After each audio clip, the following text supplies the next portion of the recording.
Welcome to Gem Collectors with Shawn, and I am Shawn. And, you know, if you're new to the show, welcome to a family environment because it is still all about rocks, minerals, gems, and amazing, unusual earth science items, which of course could mean a beautiful diamond, right? Or anywhere along those lines. Because remember, all gems, all minerals, all jewelry, all of it starts from the ground up. So we're giving you some of that, as we always have. The origin of the show 25 years ago by our founder was very much kind of along the lines of a lot of the different earth sciences, and we've kind of morphed over the years, 25 of them.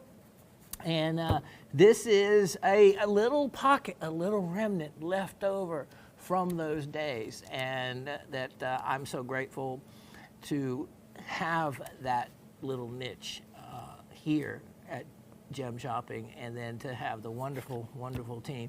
So for those of you that might be catching the show new, a little background. I lost my beloved father of 91 years old, but he you know, it wasn't one of those 91 where he was ailing and old and for the last many years of his life. No way. The man walked. He was brilliant right all the way to the end. Absolutely lived his life to the fullest. And so it was, I was born on his birthday. I'm one of 6 children, and I was fortunate to, of course, my dad, back in the day, I was born in 1961. My dad, out of having 6 children, never saw one of us being born. Of course, my generation, I came along, my son's 34 or so, and of course, was expected to be right there, whether I really wanted to, you know, see the process or not. And I went through the child classes and sitting and doing all that stuff. Oh, yeah. And then I was there and witnessed it all. So it was great, though. But my dad, no. All my dad ever saw was these adorable little babies, all cleaned up, cuddled, wrapped in a swathing blanket. So my mom did everything she could so that I was born on his birthday. And at 11 p.m. that night, just before the date would change, out I came. Castor oil. That's what she used at the time to possibly speed the process up. And she told the nurse to go out and hand me to my dad and just say, "Happy birthday." And so hence, you know, that was the relationship we had. I was his birthday boy, and many, many special days. So last week, we didn't do a trivia question. What we did was what I asked was for anyone to share a story of a loved one in their life, someone that was, you know, important or that touched upon their life, and something that someone that, you know, touched upon your soul or your heart and made a difference to you. And of course, for me at this time, it was certainly my father, but it could be anyone. And so a lot of you sent in those comments, and I'm going to get ready to read those if I can get through them, because I'm sure for some of you writing them might have been difficult, but I know reading them might be just the same. So I always say a little prayer before every show, and today's prayer was, please just let me get through the comments without crying. So we'll see how that goes. I think a lot of you were interested to hear what other people's comments were regarding their experiences. So we're going to get to that. And then what we were going to do is we were going to have a drawing for out of everybody who participated in it. And instead of that, Asif has gone ahead and... Talk about it later. Okay, Asif wants me to talk about that later. We'll talk about that later. We'll get to that part later. Let's get to your comments, and then we'll go from there. All right, so in in the order from last week, one came in late from Harry. So he says, hey, Shawn, well, I guess sooner or later, us concerned and caring folk will know what has happened. That's because in the section where you can always check on this show if there's a date that's going to be missed or if it's postponed, in that little section, they had I had Sarah post in there that I had lost a family member. So that's where that came from. I have you in my prayers, my dear friend. Anyway, I got the agate with the polished window and the back being open with a sliced second agate formation at the edges. And I also picked up the beautiful bookends and the blue apatite slice I love. My brother, may the Lord bless you and keep you. May he make you his countenance shine upon you and give you peace. Much love to you both. Harry. That was from the week prior. Now, this starts the comment from our show last week. It's Miss Gabby. She says, hello, Rock family. Well. The hardest trivia question ever, for me anyway. I have decided that since I want no one angry with me when I cross through the pearly gates, I'm going to plead the fifth. But wanted you to know, message well received. Love first, rocks second. Love, Miss Gabby. I think she is referring to picking one great love story over another. Might be difficult. Many of us can have several encounters through their lifetime that the love of one's heart has touched them, and maybe yet in different ways. So it sometimes, you could absolutely be blessed if you had a choice of more than one person in your life that you make that kind of connection with. So that's good to see that you actually had that dilemma of what to choose. Next, we have Miss Sue. Miss Sue in Texas it is. I just listened to this week's comments, Shawn. Your tribute to your dad was truly moving, and I'm sorry for your loss. Even though my dad died years ago, I still miss him. Dad was my hero growing up because I knew I could always count on him to be there for me without judgment. No matter what, I still remember him teaching me to drive standard on land where I now live. On a sharp turn, I didn't correct enough and hit a tree. Wasn't going very fast, but still made a dent in his pickup truck. He didn't even raise his voice, but asked if I'd learned anything. When I said yes, he said good and just smiled. My thoughts and prayers are with all in our rock group. And what a great story. And there's no judgment here. And that's neat, because we're really touching in on very deep inner parts of people's life that not many others may ever get to actually hear that, Miss Sue, and that story. And so I appreciate all of you that have shared these very personal moments. And I think there's something to learn from everybody else's story. And it's good to see that you have at least one, and that says a lot. And it's good to see, yes. And we do know, of course, what a standard vehicle is. And actually, tell you a little story. I've been having problems with a power steering pump that I just hadn't had the money to go get replaced. And if your power steering pump is going bad, you have to, for one thing, there's a leak, so I have to keep fluid in it. But when it really starts going bad, it's very difficult to make tight turns. And I have a big V8 Hemi truck, as you know. And so for the Raven to try to turn the wheel, so what it does is it acts like a standard wheel without power steering. And in the 50s and early 60s, those of us that grew up without power steering or got the ability, had the opportunity to drive a vehicle without power steering, really knows just how difficult it actually is to turn a steering wheel, especially in a parking space into tight turns and whatnot, without that power steering. And like I always said, when you see the big steering wheels in cars from the 50s, it was not because it was a aesthetic design.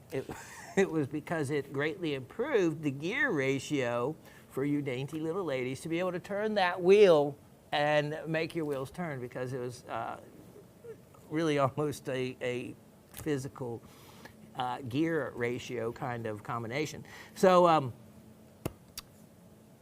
my power steering pump and is replicating what it's like to drive a vehicle without power steering, and boy, it makes a difference. So something we need to get that fixed. But real proud of the Raven there, because that little bitty thing, she whips that truck around like a cowboy. That's neat, though, that you are able to drive on the land or that you own the land that you learn to drive on. That's pretty neat. Harry says, hey, I started without you, LOL. I put back on the week prior and am watching it again, so one will always pick up more retention watching it twice. And I just wanted to comment on the gal mentioned to you with the question about the epoxy. And yes, dopping, I had not much luck on the 1 minute epoxy. Yeah, it just doesn't have a real good bond and totally won't use that. The 5 minute is the bomb. It really works well the first few minutes setup time. Then I always allow 24 hours for a good cured bond. That's exactly the same recipe, so to speak, I use. I use the 5 minute, let it so I can set it up quick and make sure I get the stone straight and lined up. And then I do let it cure the 24 hours when it's not always necessary, but it absolutely greatly improves the chance of your stone not moving or shifting or falling off the dop. But don't forget to clean your items for assembly with denatured alcohol or acetone, and don't get the oils from your skin or fingers on it either. Always good advice when you're working with any type of bonding agents and glues. So well done. Miss Cindy says, hello, Rock family.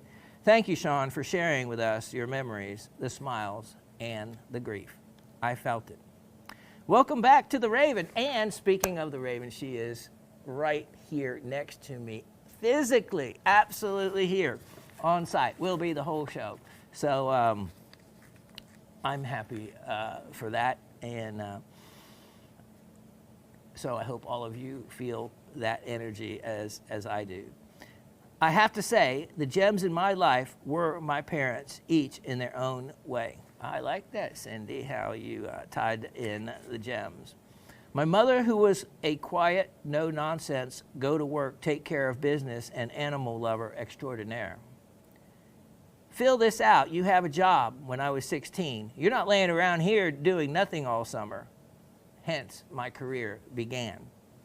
Heaven help you if you pushed her limits and got her mad. Then the hurricane appeared. I am so much like her.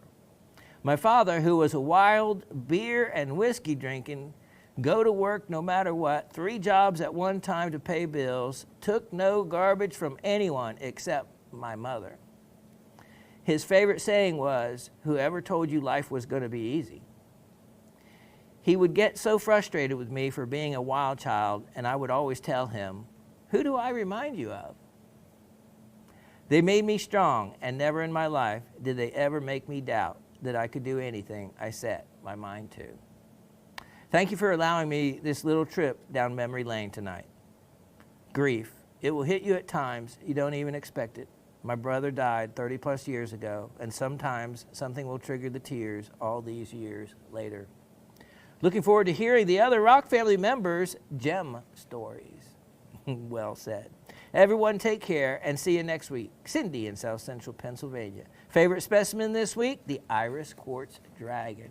That it was and is an amazing, amazing iris specimen indeed.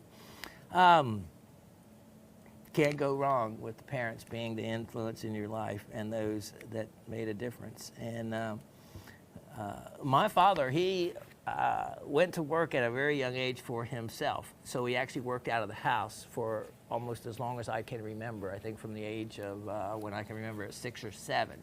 And when the four of us brothers, I have three brothers and two sisters. I'm one of six. When we saw my dad being able to be in control of his working hours, even though they were often and a lot, but he still was able to work out of the house and kind of do it when he wanted to, really made a difference on her, because out of all six of us had our own businesses and in control of our own working hours as well. So it definitely made a difference to aspire to working for oneself.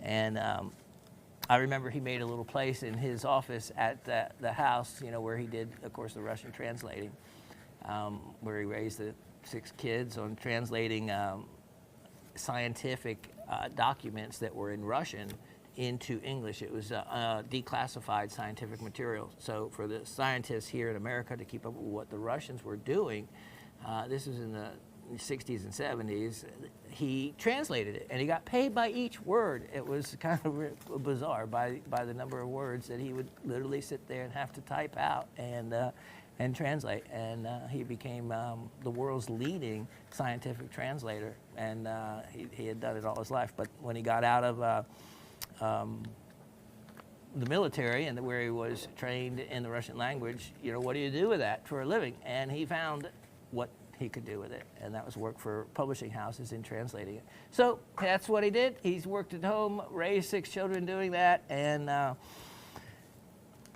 that's an amazing, I think about how many words he would have had to translate and type to raise the 6 of us.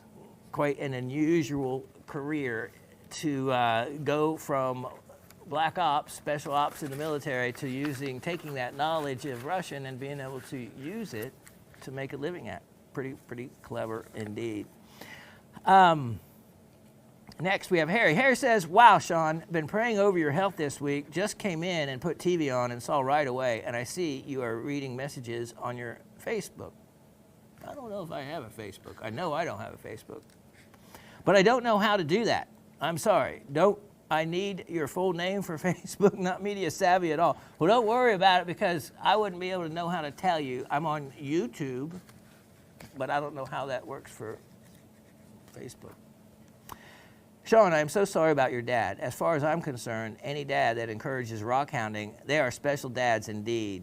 And like your dad, mine was very encouraging in that as well. In fact, to the involvement of running an underground rated Romex for an outlet 100 yards out and across the good-sized lawn.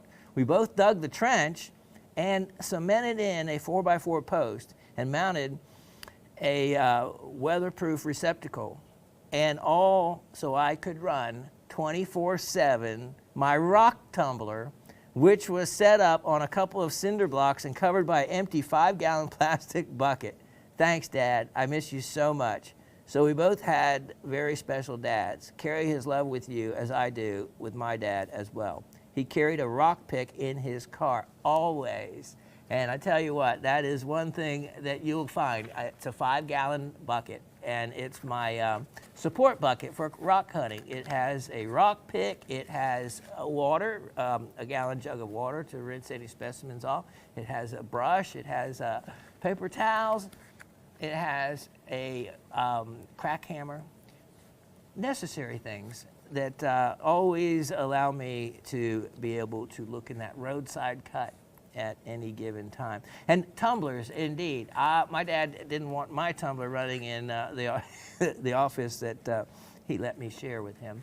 So he did create a spot in the garage where it was not so noisy. As you know, tumblers make a non-stop, steady tumbling noise. Where is the Raven? I know you could really use her help, but as she sees fit to do so. Really happy for the gal that I got that axonite elongated pear cut. That was Miss Elisa. I got the blue apatite crystal slice and the agate chalcedony druzy with the polished window and the girthite bookends. Thank you. I'm enjoying them immensely. Now on the star rubies, on those fat backs unevenly shaped, can they be dopped up and ground evenly? Yes, especially in the opaque ones. It's not going to affect them all. And they have such heavy backs, if you had a fine enough saw and they were big enough, you could almost saw the backs off and cut another stone out of them. But But yeah, you can absolutely reduce the amount of weight on the back of those stones. It's difficult to even set them like that. But as gemstones, remember, everything is sold by weight. So if they can leave the extra weight on the back of a piece of corundum, and then in the end, you know, if you get an extra half carat on every stone, makes quite a big difference, especially with the specific gravity of corundum, which is ruby and sapphire, being much greater than other gemstones. So there's a lot of weight added by having those unneeded large backs to them. You sure got it right. You cannot heat a star ruby. No way. Takes away from that natural beauty. Wow. I'm on tears watching the end of the episode that you want us to send to you, an interaction of some special person in our lives. I typed it before you even mentioned it. Wow. Thank you. And asked my Father in heaven to comfort your family through these tough times, which never stop, but turn to the memories of love. Without love, we are a clanging bell. Much love to all. Harry. All right, Harry, you're making it a little difficult there.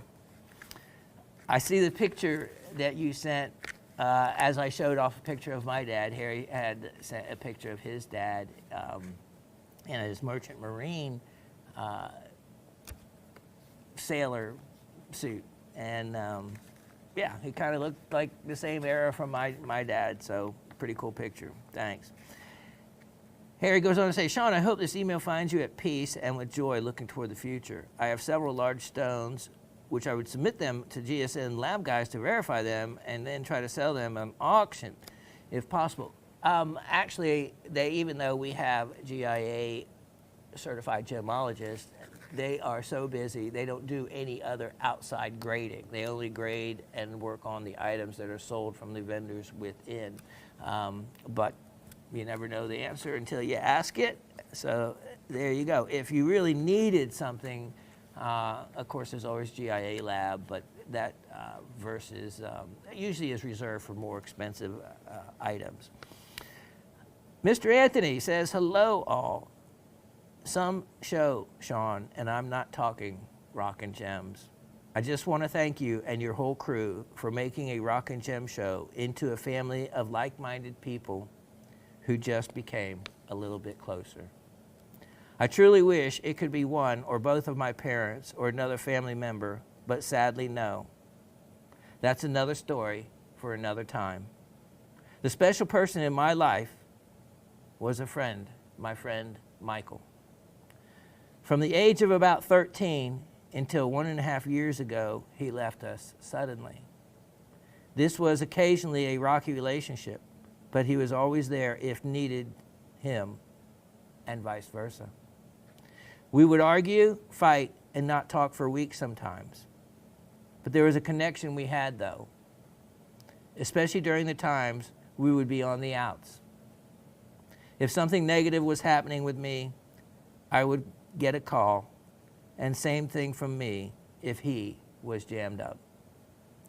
We would just know when something was up. I miss my friend. Eyes tearing. Anthony. Yep. That story will do it.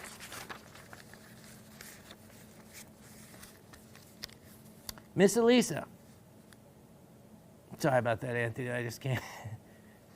Your story said all needed to be said. Miss Elisa, who was the one that got the axonite. Hello, Rock family, GSN crew, Professor Shawn, and the lovely Raven. I am so glad that the lovely Raven is doing better and is back. Shawn, your dad was an amazing man who left a legacy that will be carried on for many generations. I think your son being the man he is today is proof of that. Asif, thank you for allowing Shawn to share more about you. The end of the show gave me goosebumps because this past weekend, when my husband and I were out fishing with our kids, my sister-in-law called me to thank me for her necklace. She said she could feel the love that I had put into making it for her. That was exactly what I wanted to give her, something that could symbolize the love that I have for her. And that was what you both were saying at the end of the show. My grandma was the gem in my life. She passed away recently at the end of May. She was 95 years old, born and raised in the Netherlands during World War II. After the war, when she was 21, she immigrated to America, making the journey by herself, and she did not speak English at the time either. Talk about having some guts. In California, she met my grandpa, another new immigrant, also from the Netherlands. During the war, my grandpa's older brother had been taken by the Germans to be a worker when they went door to door searching every home. They didn't find my grandpa, who was hiding in a hollow space of his parents' bed frame. My grandma's older sister and husband had hid 2 Jews in their home throughout Germany's invasion of the Netherlands, and thankfully, they never were caught.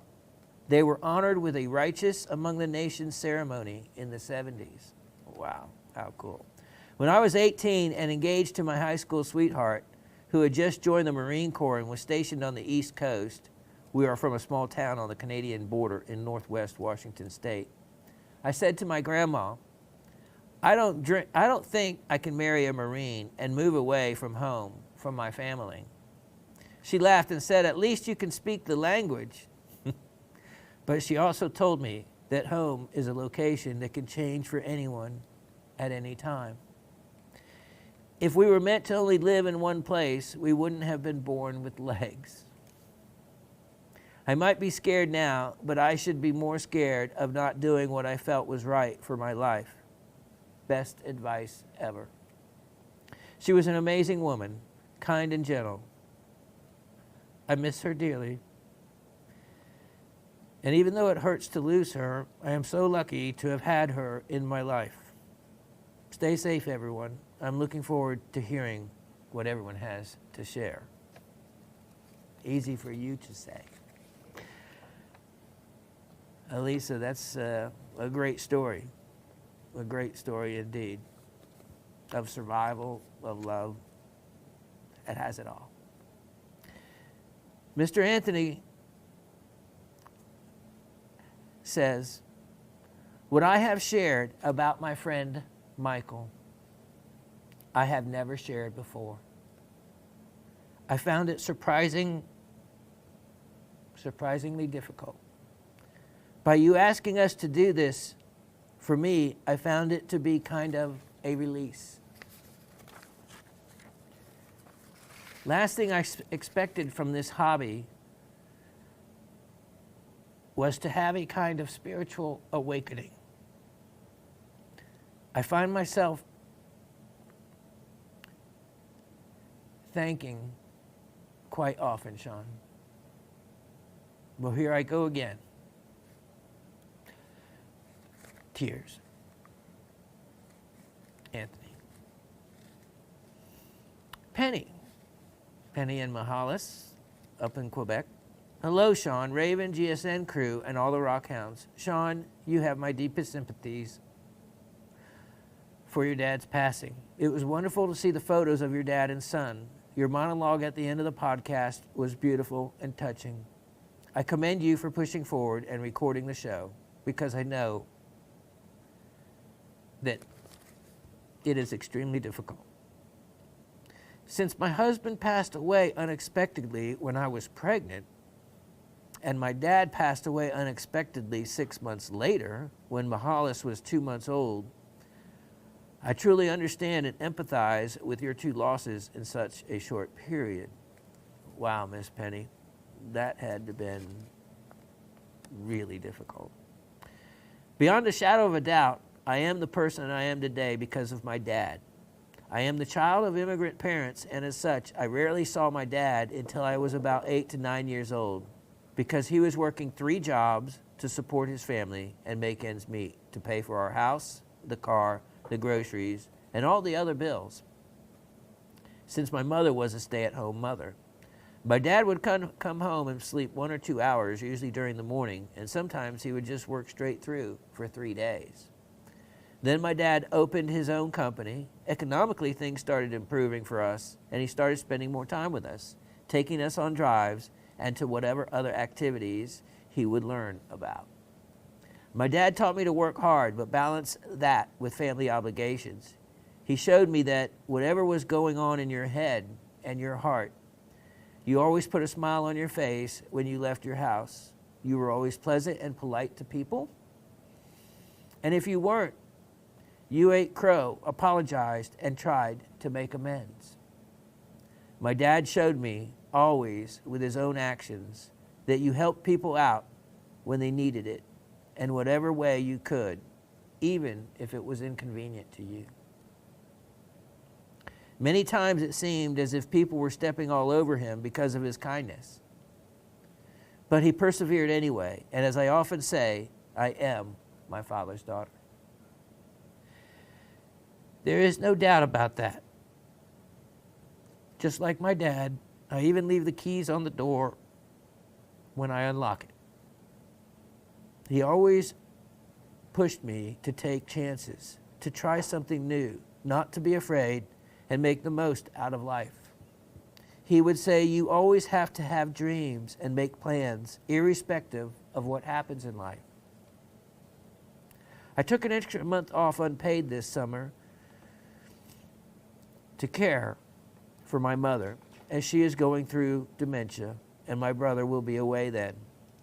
I know the only reason I'm doing that is to honor my dad, because my mother has always been a difficult person, and our relationship has been strained at best. I had to stop several times while writing this letter to get myself together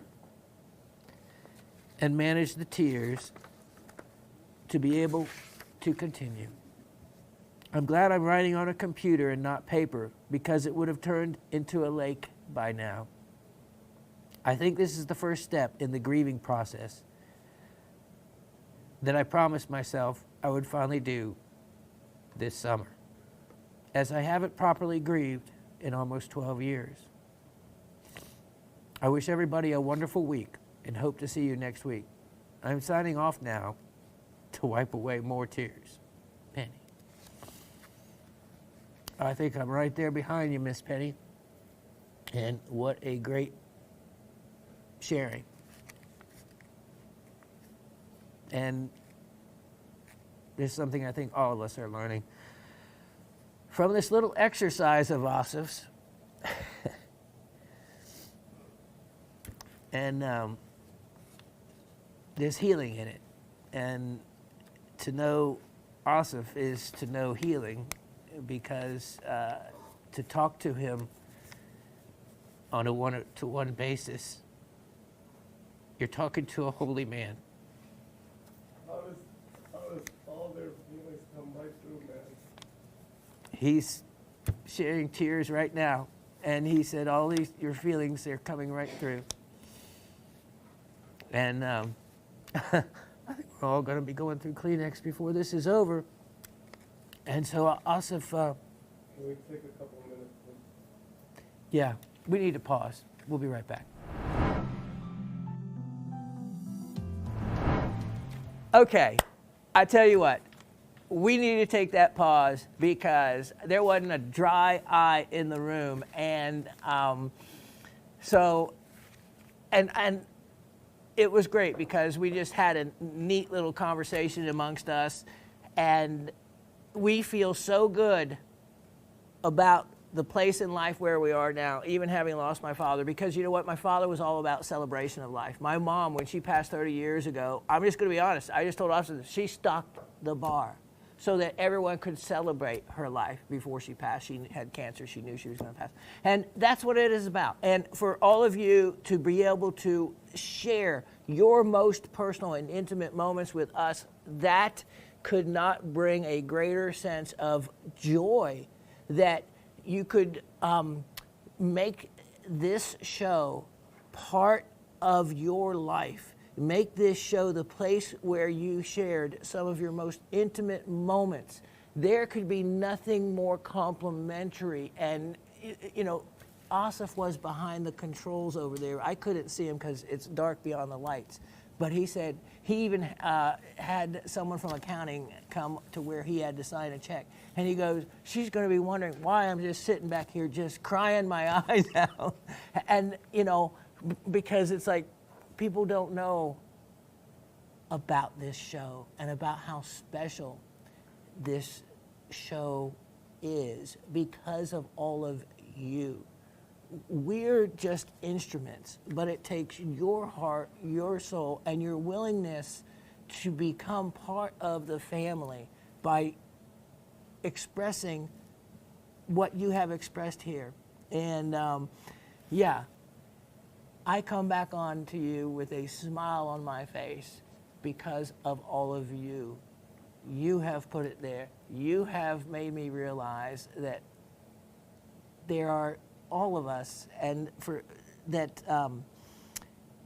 have moments that we relate back to and think back on. And I want all of you to use this moment in this little unusual environment that we have to think about this day and this particular show. We're not done the comments, and oddly enough, we have one comment left, and I think it might sum up everything, and it's from Penny. Penny says, hello again, Shawn. As I'm running out the door to meet my friend for lunch, because I have a mini break since Mahalis is at soccer camp for the day, I just wanted to add a comment to my previous message about Mahali.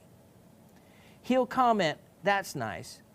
You knew Mary was looking for that item for a long time, and you found it and bought it for her. My response is, that's how my dad taught me, because it's the right thing to do. Mahalis is watching and observing, and hopefully learning and remembering. Have a nice week, Penny. Boy, that's the way to lay the groundwork for a child, to have the memories and that he will bring to his family, and the knowledge and the internal growth that he will hear from you and that he will get from you. All of you, I cannot thank you enough for sharing what you have shared, and it has made all of us feel better about ourselves. We feel great that we are here. Now, it might be our little secret because, you know, we should be about show and sell. But this little corner in our little world and our little family, it's about show and tell. You get a combination of a little bit of everything. And for that, I am thankful to really Asif mostly, GSN, of course, for the walls, I should say. But for the part that comes from the heart, that all is generated and starts with Asif. And he has helped me many, many times. And as I've grown to learn about the man, and through his sharing, well, he wants to say it's not about him, and okay, I'll go along with that. But I know I know what he's done for me, and the time he's taken to share with me, and so I won't say it's about him. Trivia. He's wanting me to change the subject. Okay, so here we go. Trivia. Let's put a smile on everyone's face because everybody loves to get something free, don't we? And this is the perfect moment because you know what? Everybody who participated, we're not drawing it out of the hat. We're not just drawing one. Everybody who wrote in a comment gets a free parcel. Let me show you what we're going to do. I haven't made up the parcels yet, but this gives you an idea on what I'm going to put together. You're going to get they're going to be cut stones, they're going to be crystals. It's going to be just like life, a combination of a little bit of everything. And here are just an idea, a little kind of mixed that I put together, but we are going to weigh them out, and we're going to come up and see how many we need to put together. But I want to let you know that this isn't just Shawn doing this. This is a combination of all of us. Basically, Asif last week saw a gem parcel. He said, I want that. And then he told me for what reason. And that was to turn around and offer it and as part of the trivia giveaway. And so it's a collective effort all the way around, including sharing and caring. And believe me, we get back from all of you more than you'll ever know. And we are thankful for that. And we love all of you as well. Let me get ourselves together, and we'll be right back with the start of the show. All right, now, here's the deal. I am raring to go, and I want to bring you a show that you will not forget. So we're starting off with those wonderful, wonderful free items. We all feel a little bit cleansed. I know I feel a lot better, and so this dinosaur, though, he might have had a difficult time about 65 million years ago when a giant-size meteor struck the Earth. As we know, if you've been following, there's actually an asteroid passing somewhat close to the Earth, relatively somewhat close, kind of large. The only thing that bothers me about those is they only discovered it only a few days ago. So that it actually is a pattern, has an orbit around the sun. But dodge that one for now. But this dinosaur, 65 million years ago, wasn't quite so lucky. Now, this is found in the very well-known Morrison Formation, which was part of an inland sea as far as the United States goes. And that's where you get the Green River Formation, where you have all those wonderful fish fossils. Well, in a very dry part of the desert now in Utah, it wasn't so 100 million years ago, 150 million years ago. It was a much different tropical kind of place than it is now. And you find during many discoveries of uranium is what allowed a lot of these different fossil beds to be found back in the 50s and 60s. Now, you can see the general shape of this in the cross-section of it, and in this elliptical shape, that is a bone, a cross-section of a bone. Now, what you have is silica that forms in the bone marrow. So, you have all these little areas. If you've ever, of course, you've seen or cracked open a bone of a cow bone or whatnot. Well, you see how the interior of it is the marrow, and you also have all those little tiny, as we come in close on this, all the little tiny openings that are on the inside of a bone like that. Well, it is those little openings that you can see have filled with silica or agate and other wonderfully colored type of material. Mostly, of course, in the jasper agate, it's a silica type development, and you can see that pattern. This takes a wonderful polish. This is an actual real polish on this. Done so with a flat lap, and then you can actually see the edge of the bone with a little bit different pattern. Here's the exterior of it, which looks very much bone-like, and then the backside as well. Nice thick piece. These most often, it's kind of often difficult to tell exactly what type of dinosaur, but many of them have been determined to be like the hadrosaur, which was the duck-billed dinosaur, and other water, dinosaurs that liked water and liked plants more so, because oftentimes near the edge of the sources for water is how they would get mired down, stuck, then died, and the silica came on top, and the process starts. But this piece, I have it. Guess what? We're going to do a sale. We are doing sale even on items that I may have only shown once, and I am marking this one down. Believe it or not, it comes with a label as well. You can see right there during the Jurassic period. Moab, Utah. Price on this now is only $98. Only $98. It will come with that stand. What a great opportunity, especially if you do not have something like, well, it's agatized. Agatized dino bone. What a conversation piece that is. Let's look at item 10652. 22. 106 52 22. Now, let's look at a rarity. And this is indeed a rarity. Wonderful, wonderful item that until some of the discoveries in Pakistan, these kind of specimens weren't even available. Especially many other rare gemstones like axonites and whatnot. Look at this. That is a large crystal of tantalite.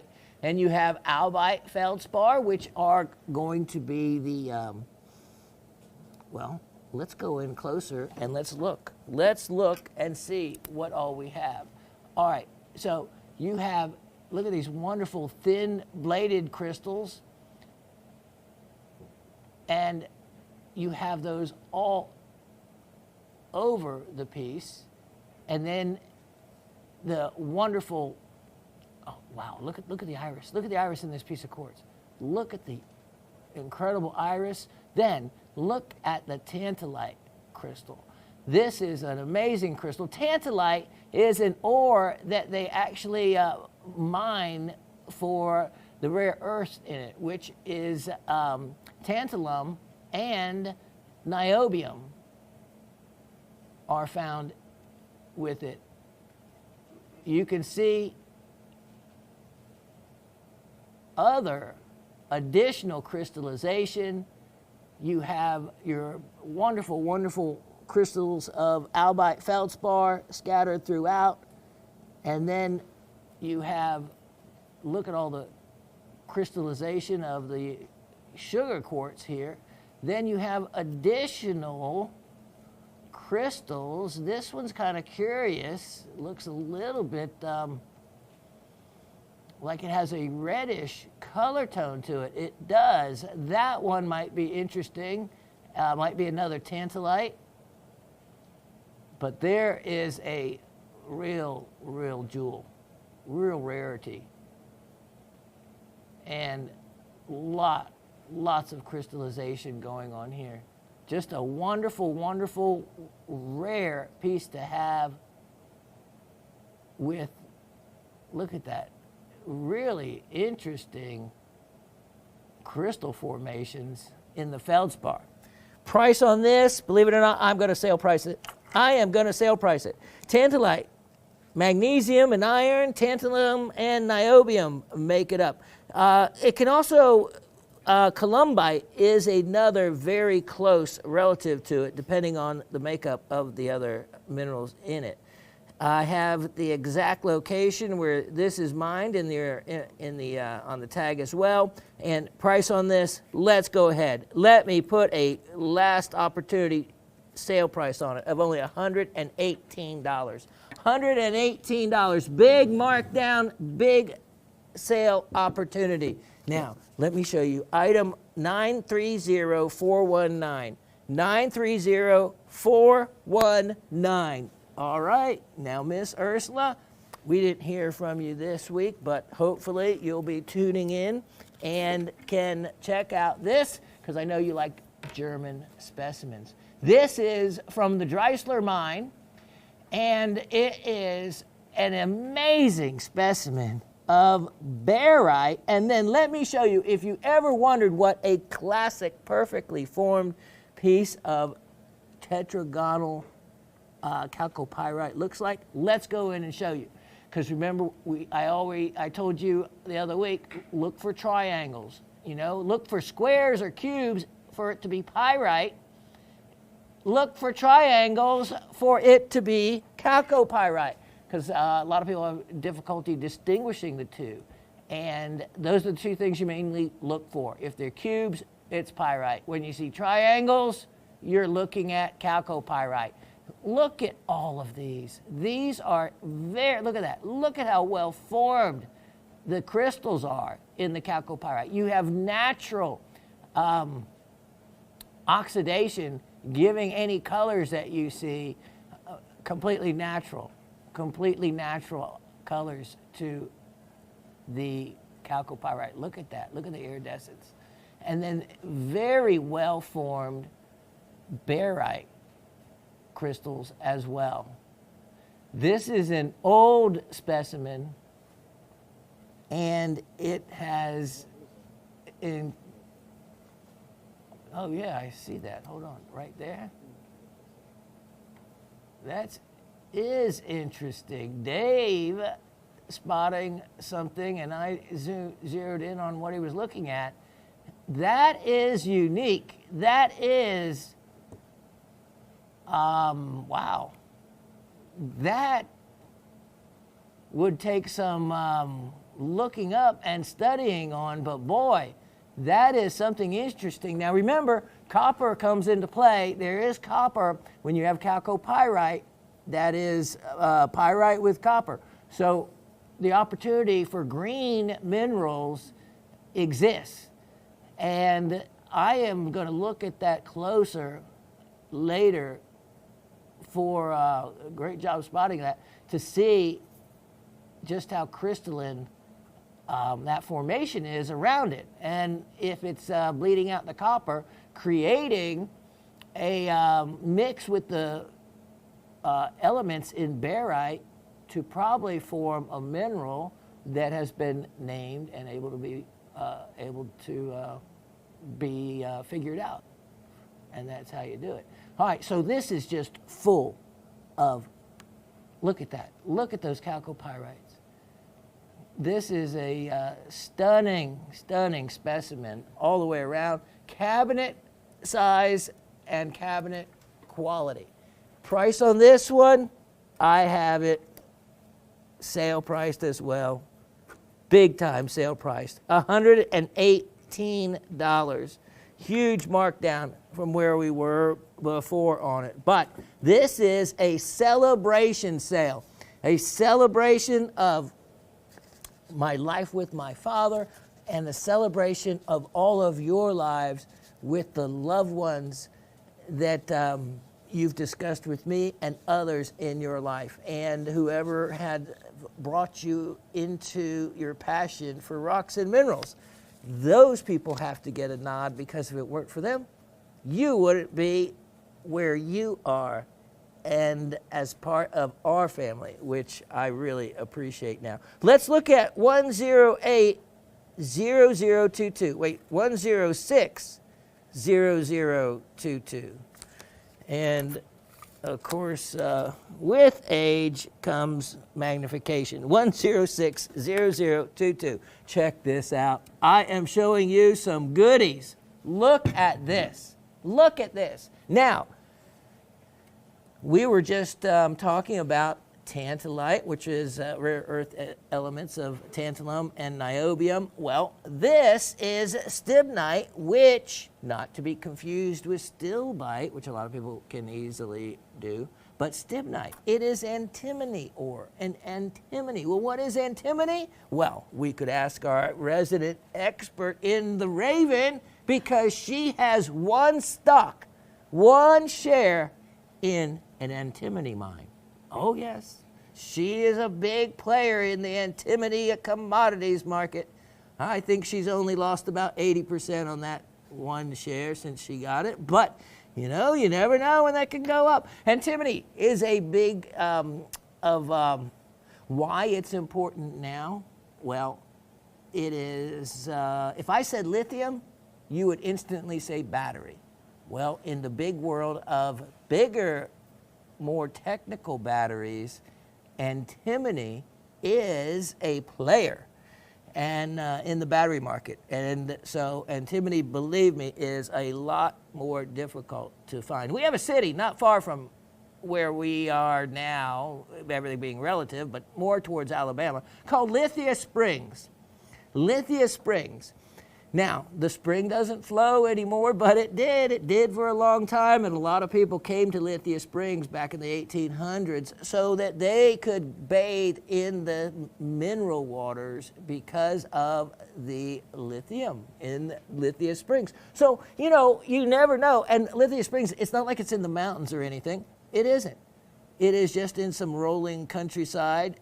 You never know where those deposits are going to be found and where a spring might appear carrying those unusual minerals. So I always wonder, you know, where the original place is in this, and they probably have a historical account of it. But yeah, you know, when you know enough about minerals and then about geology and then about elements, then you start putting together names of cities and you think Lithius Springs, okay, then that had to have something to do with, you know, the element lithium, and the whole world comes together for you because what the world is made of, you're learning about the different elements, and when that all comes together for you, then it's a much easier puzzle to put together. All right, let me show you. Look at this. Look at these crystals. This is stibnite in its most beautiful form when you have the crystals like that. Now remember, I still have a specimen that has stibiconite on it, which are yellow crystals on the stibnite. But I took that one back home. This one I'm making available, Romanian stibnite. Absolutely a much harder place to be able to find stibnite from. Look at that. Look at that. Look at that spray of stibnite. Look at back in that crevice. Look at that. That is really amazing. Back in there, how that stibnite has grown and formed. That's the good stuff. Look at that. Wow, look at that. That iridescence. Mother Nature. No one does it better. This could be displayed in many different angles, very attractively in your cabinet. Sale price on this, indeed, sale price. Now, this particular specimen is actually found in the Carpathian Mountains, which I just love even saying the word Carpathian Mountains. And it is from a mine that is closed now. And this piece has stibnite, which is a antimony sulfide. So it has, it's soft, only a hardness of 2, and it was mined in the 14th century to 2006 continuously. So this mine operated for what, 600 years? That's what I'm saying. When you get into like the Medan ore field, into places in Europe, mines, I mean, you're not talking about a mine that's 100 years old or 150 years old. You're talking about mines with histories of thousands of years old. This has selenite on it, and I have the exact name of the mine as well, the Bahia Spree mine. Closed now. Price on this, wow. This is a giveaway opportunity. It was $178. I'm going to make it only $148. And that is one of those specimens. It's that kind of thing. It's like, okay, we'll go try to find another one. Yeah, go try to find a Romanian stibnite. Now, the selenite, let me just show you because I did it before. But if we go, just so you know what to look for, if we go in, let's see if right here. Yep. Here we go. Right there are some of the selenites. So you can see, look at that, there's another one. There we go. There we go. So now you know, look at that, them tucked away down in there. What to look for in the selenites. So if you collect selenite, this would be a fantastic specimen because not too many people are going to have Romanian selenite. And here is another section. Look at the beautiful iridescence. It's one of those that you can have fun looking for other crystals. I love stibnite. Beautiful piece. Great price opportunity. Now, item number 102-5821. 102-5821. Look at this. Wow. Look at how that green just stands out. You know it's going to be sphene. You know it. And then the fun thing with these specimens, you get so much more. You get clinochlor, you get Agilaria, which is a type of feldspar where agilarescence got its name. This is from the Haramosh Mountains, and you have, of course, calcite as well. Let me get my pointer. And as we look over here, you know what the sphene looks like, so let's show you. Now the clinochlor, which is a type of chlorite, all right? So clinochlor covers a lot of other minerals, but that's what you're seeing here. And you're seeing it, of course, the dusting on the other crystals as well. And then here's the Agilaria. These crystals, which you can check to make sure what they are specifically by doing a hardness test. You can also do an ultraviolet test to see if they're calcite, if they glow like calcite, because you have also crystals right there that are calcite. So here is Agilaria, here is calcite, and if there's any confusion, then do a hardness test, because there's a big difference in hardness between the two. Look at all the green sphenes on this one. And then there's some, you can see this crystal just covered up with the clinochlor. And look at down in there. Look at all these other crystals. This piece has two sides. Look at that.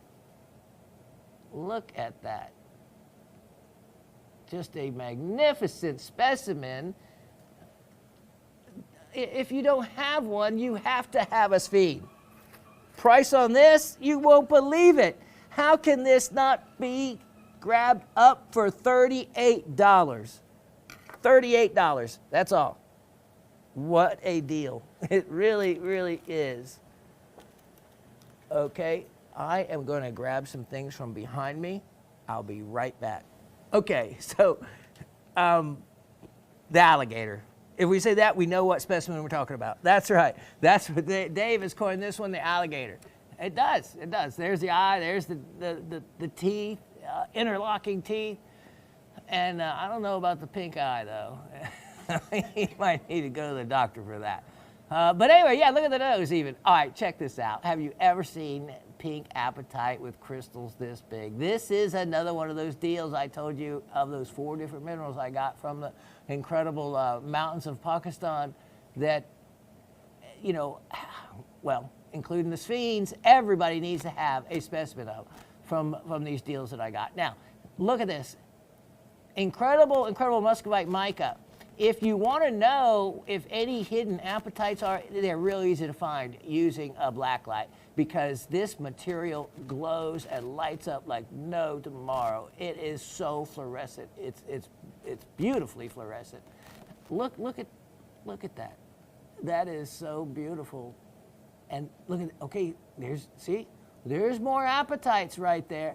Now the yellow material, you could, if you have time, actually remove. You can pick it out. Yeah, take you a little bit of time, but that's part of specimen preparation. You can actually clean up all the yellow there when you're watching TV. Just have a big time with it. Start with around the crystals, though. That would be the best place if you were going to do something like that. All right, so the alligator. This has large, very rare pink apatite. Did you see the clarity at the end of the one crystal? That was, I noticed that. I have this at a crazy sale price for such a specimen. This price I'm going to give you, if you went, you could take it and you could sell it if you wanted to dealers. Trade it to dealers, because they're not going to have anything like this. If you go to a show, you will have one of the coolest specimens there. If you have something like this. Price, ready, set, $88. Only $88 on this one.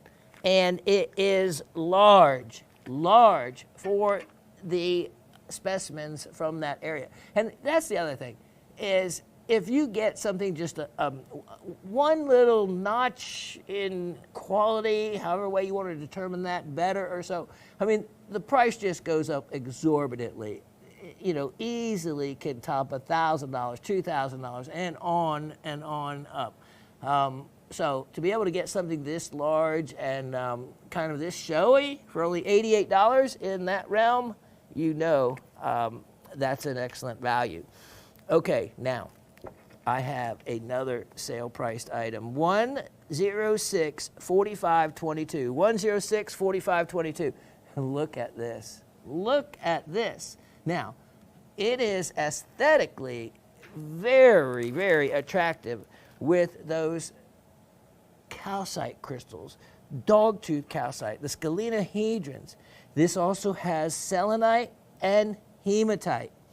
And it is from Chihuahua, Mexico, as we like to, I like to say it that way so everyone remembers how to spell Chihuahua, Mexico.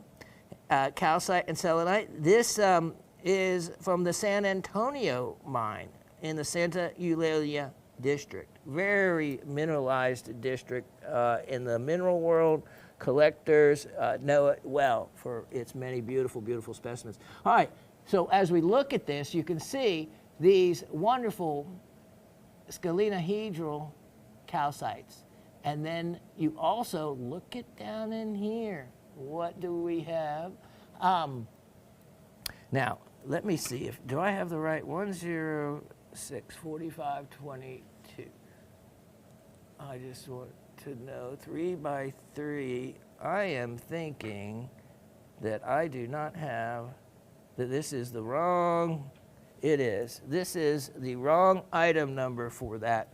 So can we're just going to have to change the item number and the item altogether and drop that out. So we're going to fill in that place, because you know what? That item number I gave you is an item number. When I saw the pineapple cluster, you know which one that one was. That was that stunning one that we sold the other week. Let's look at 105. So just everyone, just forget this specimen for the moment. Just enjoy looking at it as I get ready to show you 105.7822. We're just going to drop this in place of this. We'll get to this one in another week or two as we find the right item number. But, wow, now, talk about something that will get noticed. Not quite an alligator, but I tell you what, from where this is from, it would be called a crocodile. Oh, yeah. Incredible, beautiful, natural type of chalcedony. And even though this one is from Ethiopia, The best in the world, of course, we know to come from the crocodile-laden continent of down under Australia. Ethiopia. Yes, if you collect this material and don't have a piece from Ethiopia, then you're behind. You need Ethiopian chrysoprase. Look at that quality. That rivals really any of the fine Australian material.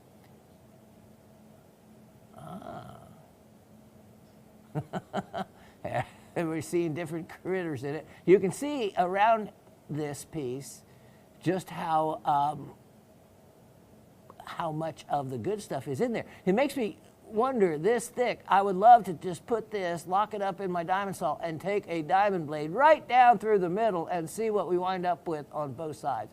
I'll bet there is some really great, great material in this piece. And, you know, I have this at such a reasonable opportunity for you to get in on. I don't even know if I could replace it.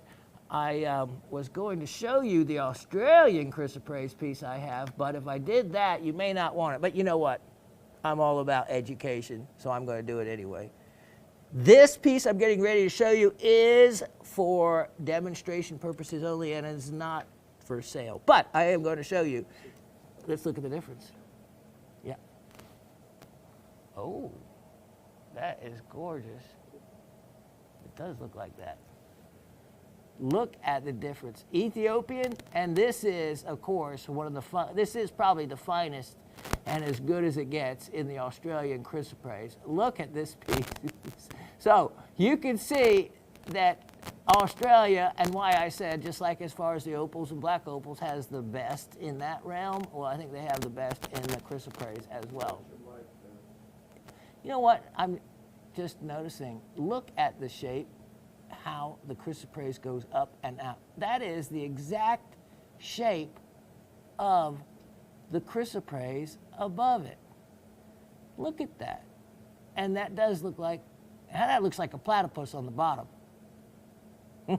Okay, a little loopy there, but it certainly does mimic that. That's just something odd to know. All right, price on that. Ready? Take advantage of it. I'm making it only $44. $44, and that is, if for nothing else, just a great piece to have for display purposes. Now, let me show you item 1064722. 1064722. This piece is really unique because it is nothing but striated crystals of tourmaline that have a gradient of color from pink to lavender to a whitish color. And look at how they are stacked as in a spray type form. You can see the crystal terminations here and on the back side as well. This would be interesting to saw in some different directions, like one across the bottom, or to take slices in the other direction and then drill holes and make a wind chime, an indoor wind chime. This is a really attractive piece. Those crystal forms like that, quite stunning. Look at the base of that. That's really, to me, very, very attractive. Let me see. It feels like it wants to sit on its own. It gets extra credit for that if it does. All right, in the meantime, we're going to put it right there. Price on this guy, ready. How would you like it for, yeah, this is why it is a sale. $18. $18 on that. That's a woohoo. Now,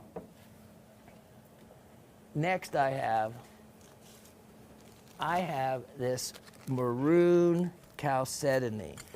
And talk about a rarity. Item 106 3022. 106 3022. Now, when I got this from my dealer, and that's when we went in on, it took almost a year overall to be able to get enough people in together and enough items bought that we could fill a sea freight shipment. And it greatly cut down on shipping. But it took a long time to get everybody orders filled and enough to fill up one of the sea freight shipments. Well, and it didn't take, it was only a little bit of tiny box, but there were a few pieces, because there was nothing else mined, of this maroon chalcedony. It was a really unusual color, and there was not much of it discovered. And it has chlorite and stilbite on it. And if we come in on this, you can see what you look for. Of course, the green will be the chlorite. All right, so you have chlorite. Then, when you see the little crystals that are elongated, that kind of, see them right there, back in there, there's one, and see with the little point where it comes to a point. Once you start noticing them, then you can spot them quickly. Look at, there they are, there's another. Then you can spot them quickly. Those are the stilbites. Those are the stilbites. Look at how attractive that is. So you have the chlorite, the maroon chalcedony in druzy form, and then you have stilbites in those really cool little crystals that are interspersed just kind of randomly throughout the whole specimen. Really unusual, very, very attractive, and there's just not much of that out there. I have this. I am going to sale price. Take advantage of it, because I am going to offer it to you for really a huge discount. $58. Only $58 on that. All right. That takes a little bit of gentle putting away. Let's do that. I'll be right back. All right. So when you work with different gem dealers from throughout and around the world, you also come across individuals that will offer and sell a little bit of everything. So they'll, all right, so here's what happened. Long time ago when I had my jewelry store in Chambly, a Namibian dealer came through the store that he was referred to our store because of the eclectic nature of my jewelry store. So, of course, I had mineral specimens, I had some antiques, I had incredible estate jewelry and gemstones and all. So he was referred by this other Namibian gem dealer that we might be interested in some of his items. And boy, we weren't so interested so much for the store, but we bought a bunch of stuff for ourselves personally. And one of the items that really struck me was this ostrich egg. Of course, you know, since ostriches, of course, and emus, you see them around the country now. They're not as only to be found in zoos and whatnot like they used to be. Now, you can, especially out here in the country, emu farms, ostrich farms.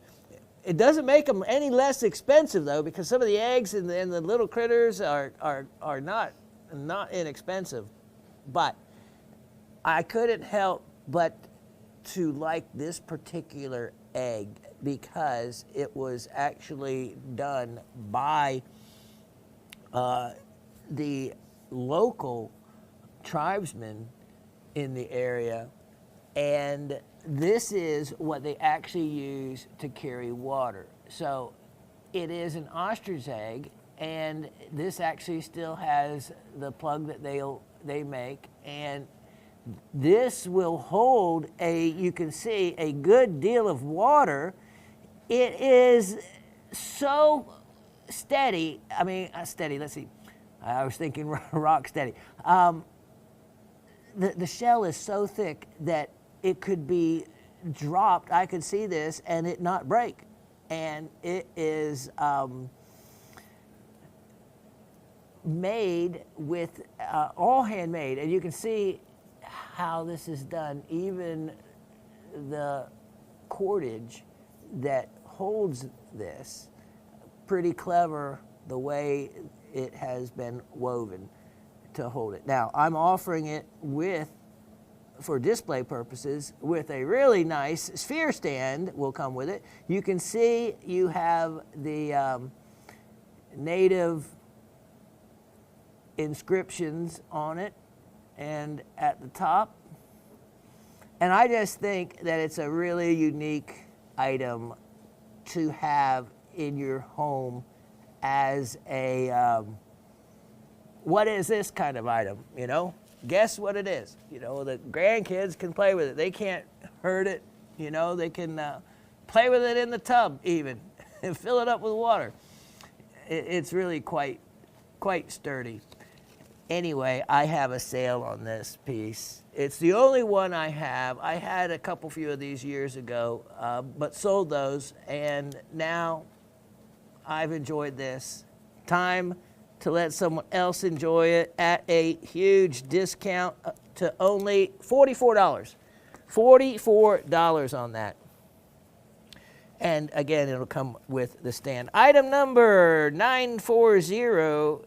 Let's see, hold on. I don't want to, hold on. Item number, let's try that again. 106-5422. 106-5422.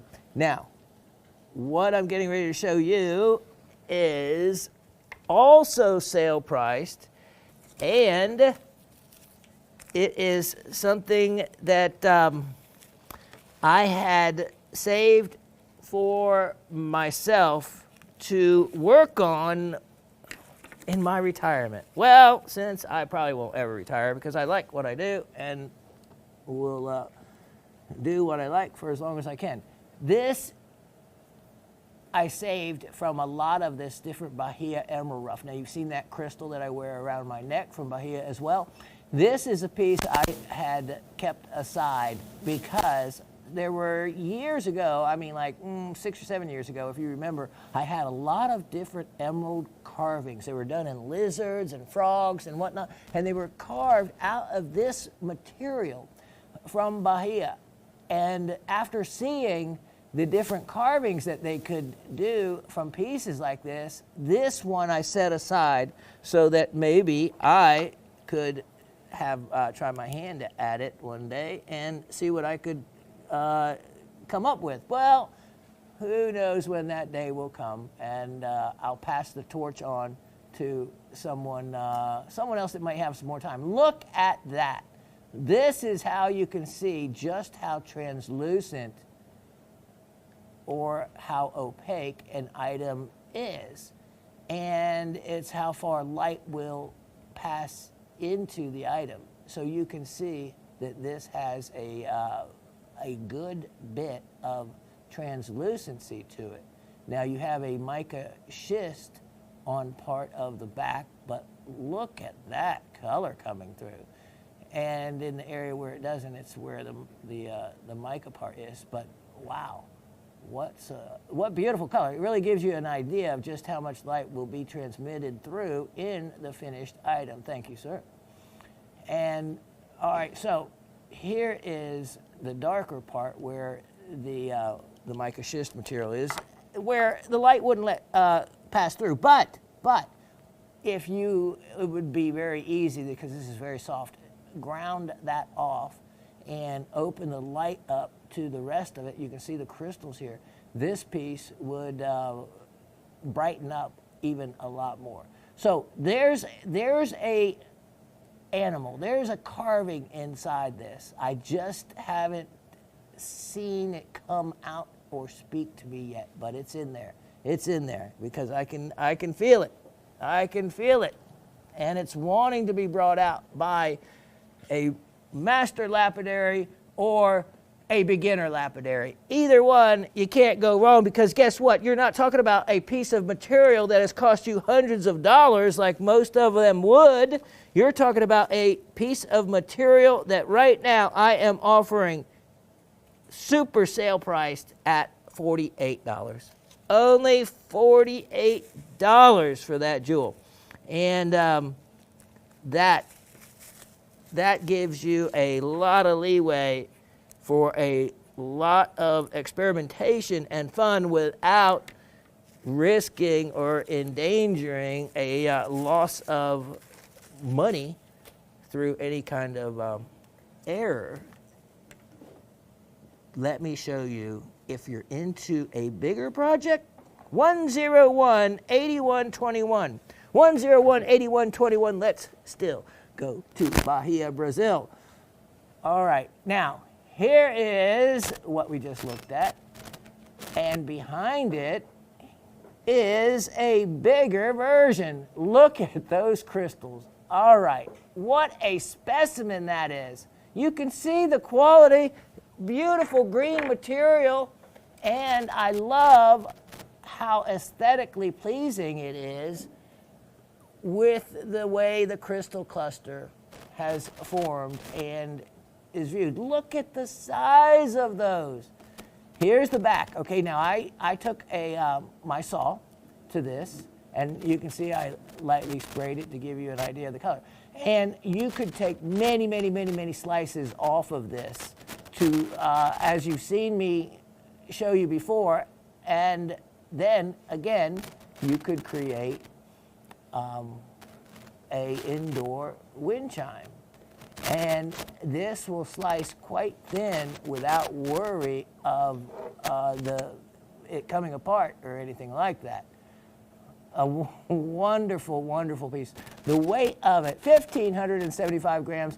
Let's see, that is more than 3 pounds. More than 3 pounds. Here's the bottom, so you can see the wonderful greens in that.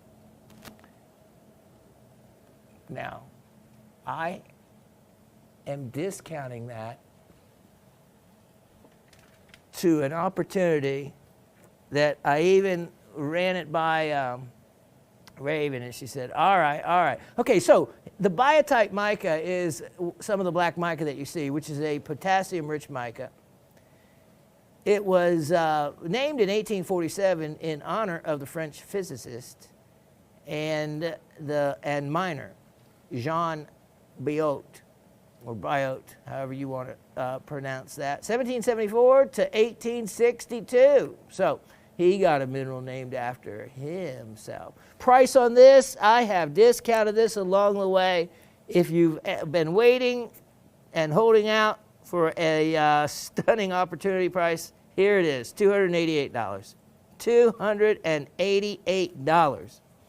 And it has, it just can't go any lower than that, because as a specimen value and aesthetically, dealers would love to have that just in their showcase as a piece to show off and draw attention to their booth.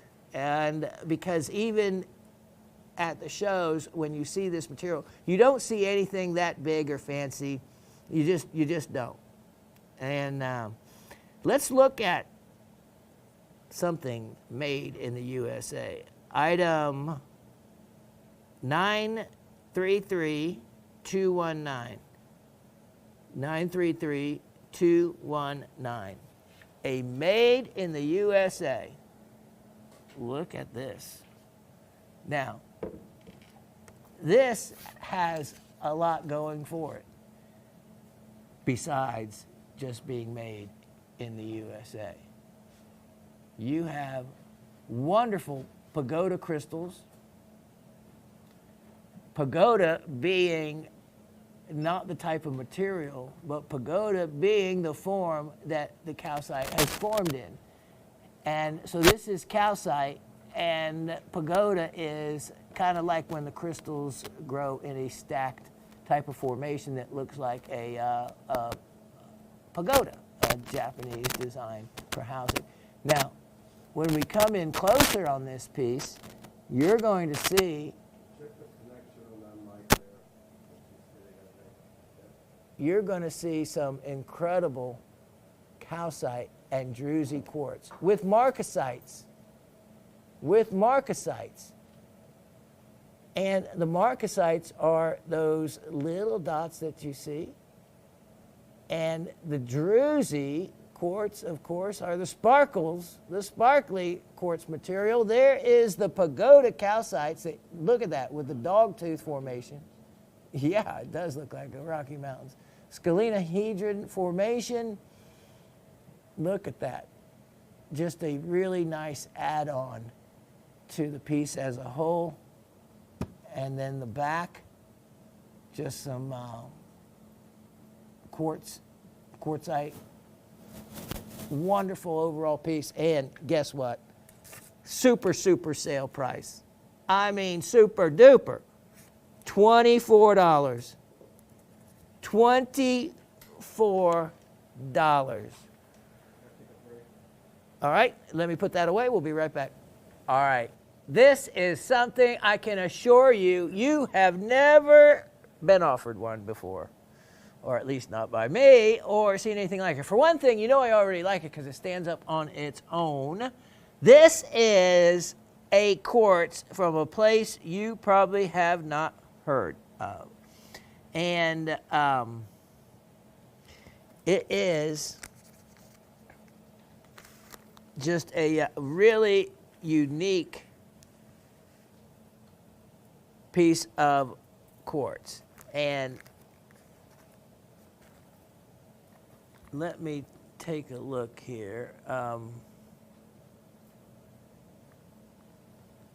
Now, look at this. And at first, when you look at it, it looks like, oh, well, that doesn't look very attractive. But let me tell you, all this material that you're seeing here can be completely cleaned up.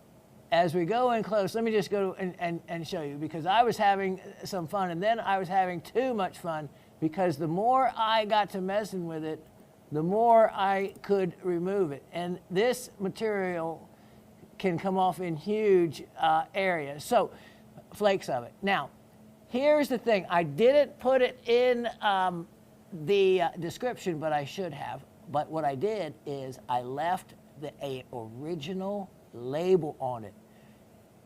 Estes Park, Colorado. Poudre Canyon Quartz. If you're not familiar with Poudre Canyon, do not feel bad about that, because not many people are. If you have to, I used to live in Denver, well, outside Denver. And of course, I seldom ever stayed in Denver. I was all over the state of Colorado. Poudre Canyon is a real canyon. It's a real place. It is north of Boulder, Colorado. So it's north of Denver, north of Boulder. And there is only to a few collectors is this material known from this area. There is quartz here that you can see these light shades of almost a lavender kind of color in some. And then there's also, let me show you, this is where you see where I notated there is hematite and goethite, which are both iron oxides. And also then, look at this phantom. Look at what, let me get my pointer here. Let me show you. I have never seen this in any quartz before, believe it or not. Look at this formation right here. Look at that. It is obvious. See that? It is obviously a quartz by way of the crystalline shape and formation to it.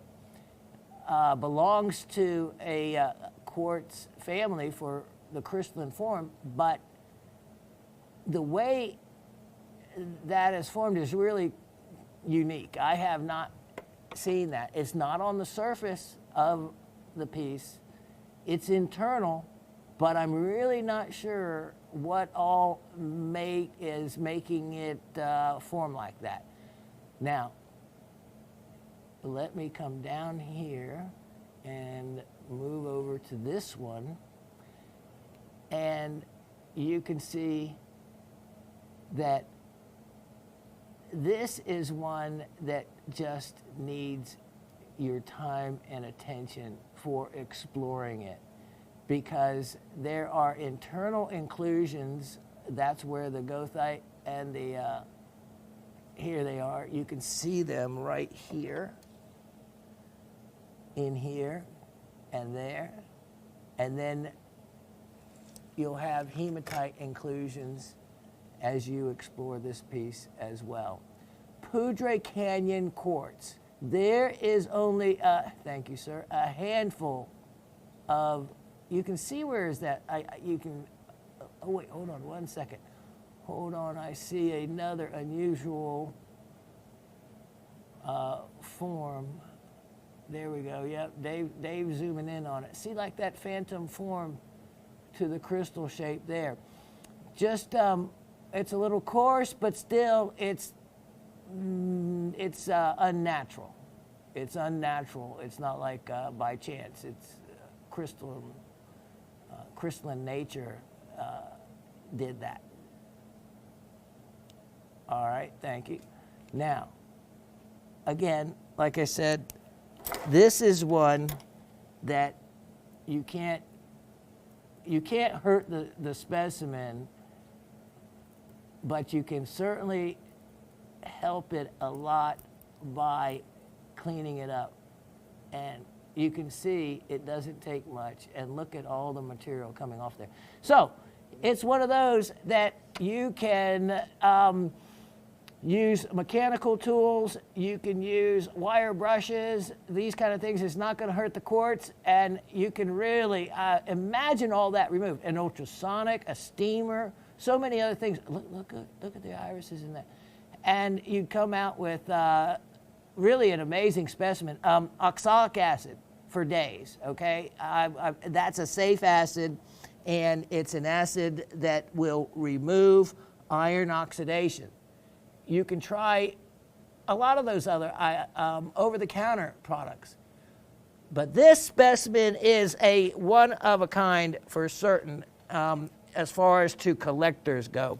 And it is decades and decades old. This has to go back at least 3 or 4 decades for the age of from when it was collected.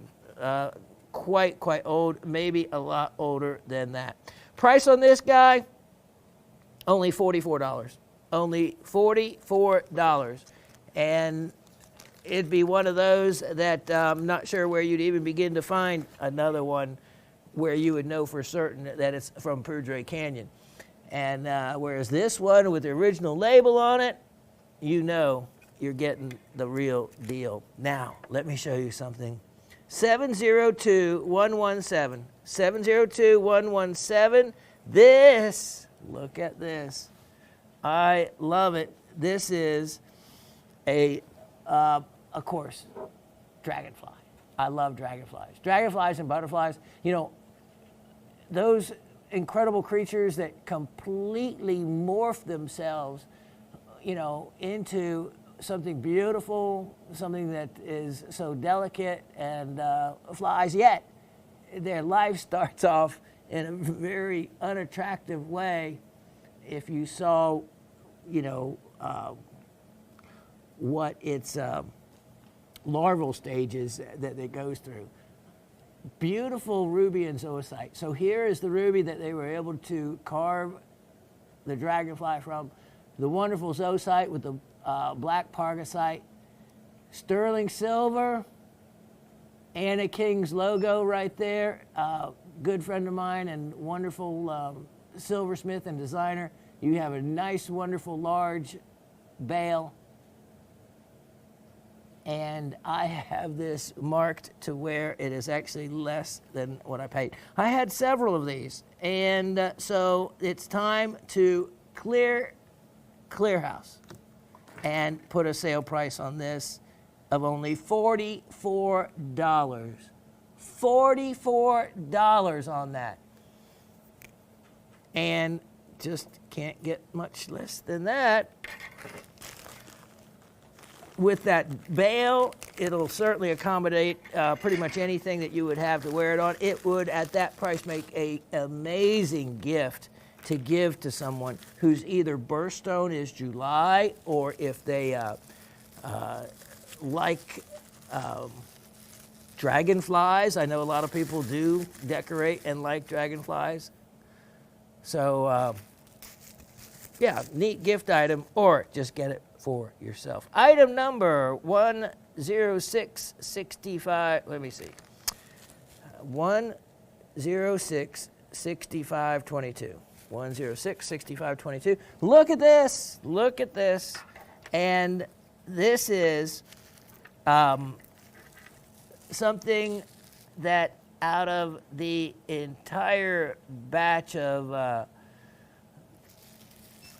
triplite that I had gotten is the only specimen, only piece I got that was actually in matrix like this, of just clear quartz. You can see the crystal of the quartz. And then look at this. And let me look at the color tone to this. Hold on. All right, now, wow. You can see, look at that wonderful pinkish orange color. Actually, you can see a little bit of both colors, a little bit of the pink and a little bit of the orange, it looks like, in that piece. Wow. Look at that. You know, we saw what Anthony, I think it was Anthony that took that, another triplite piece I had and cut a 41 point gem from the triplite, which was stunning, from another piece. This one looks like it would facet as well, but even if it didn't, it makes a great specimen to go either with a cut stone or just as a specimen on its own. Look at that. It definitely looks like it would cut a stone, though. Look at that. It looks like a piece of ice. Beautiful color tone. Thank you, sir. So this is one you can either use for a incredible specimen of triplite, or to decorate a kind of a before and after shot if you've already got a cut triplite. Kind of makes me wonder, though. Look at that crystal formation. I think that's quartz. It better be, because I only priced it as quartz. I think it is. Now, this, oh, by the way, my notes on there. You see that? With fluorescent calcite. With fluorescent calcite. So must have some incredible fluorescence down here. And the triplite was found in only one small pocket in 2015. So, and I got a good bit of that triplite, by the way. So I'm kind of hanging on to it. So whatever I'm letting out into to all of y'all, take advantage. Take advantage and scoop it up. Here, I am going to make this one huge opportunity, discounting it to only $38. $38 on that. All right. Now, the two items I collected, made in the USA items, and the other one were items that had to do with January's birthstone garnet. 104-7522. 104-7522. Let me show you what I think is a really unique and beautiful specimen in the garnet family. And look at this. Look at these crystals. Wonderful almandine garnet. So we know that almandine garnet is the garnet known as the iron garnet. And whereas, pyrope is the magnesium garnet. Look at these. Look at these crystals. Look at the contrasting colors. Wow, look at that. Leastwise, they better be garnets and not spinels. That had a little look of a spinel for a moment. Look at these. And then back here, there could be some surprises like this. That is not a garnet. That is a black crystal. Now, is it tantalite? Is it tourmaline? Could be tourmaline. I'm trying to look at the termination on the end, but as yet, still to be determined. That's why I have tourmaline in the description, because I think it's tourmaline. Look at all those crystals. So you have feldspar is the majority of what makes up the matrix of this piece. And this is just a real unusual. Normally, you see garnet in mica schist, which isn't nearly as impressive as garnet against the white feldspar. So this is a real attractive look. Makes me wonder also what is on the inside. Look at how large that particular garnet is. Look how large that was in relation to my fingernail. I mean, that's a big garnet right there. There's some other large ones as well. So that's why the price on this, look at all these other goodies back here. Is that Shawn going crazy with his marker or something else? Probably Shawn and his marker. Look at those crystals. Look at those. Okay, I have a price on this that this is going to be your last chance, because Raven didn't want me to sell it as it is, but I said, no, I'm going to pass with it. But you know what? Here we go.